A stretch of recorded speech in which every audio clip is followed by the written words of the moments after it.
Puerto Rico and the U.S. Government by Alex Lehoff. Here in this slide, you have the complicated statehood vote. For a long time, Puerto Ricans have been at odds with one another over whether or not they should become a statehood, remain with its current territorial status, or seek independence. For the territorial status, it allows them more freedom. They have their own government, they elect their own governors. For statehood, though, it allows them more power in Congress and, most importantly, the ability to vote.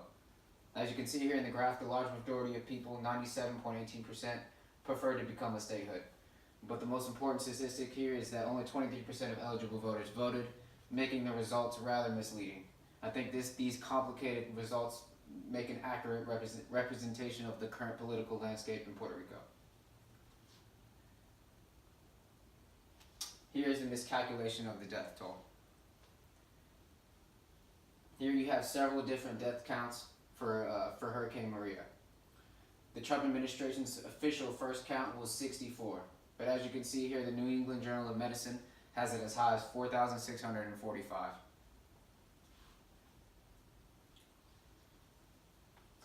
This slide is rather simple. Here's about the lack of aid from FEMA. As you can see here, Hurricane Harvey had a whole lot more people deployed to help for the disaster than Hurricane Maria did in Puerto Rico. And even Hurricane Irma and landfall in Florida had a lot more people. Are the U.S. government doing enough? A lot of people are up in the air about whether or not the U.S. government did enough to help the people after Maria. Here on this graph, you can see that the Democrats and Republicans are both pretty divided when it comes to whether or not they believe the U.S. government did enough.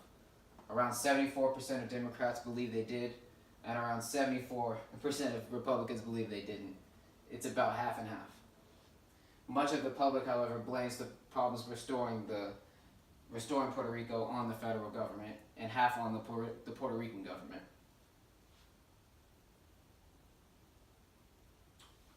Here's the lack of preparation.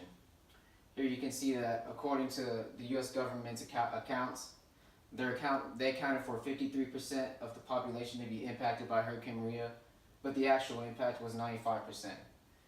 They projected 73% of cellular service to be impacted, however it was 88%. They expected 73% of power outages, however it was 100% power outages.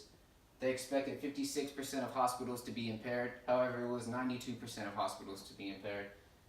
And they expected around 75% of the area to need search and rescue, however it was approximately 99%. The slow response from the U.S. government. When it comes to the public, they agree that the vast majority of people agree that Hurricane Maria did not have the correct response from the U.S. government when it comes to how fast that they responded to it. The Democrats, Independents, and the Republicans are all rather have their own opinions on it. 72% for the Democrats, 55% for Independents, and only 16% for Republicans. It's pretty obvious that the Republicans feel that they did enough, but the Democrats disagree. The end.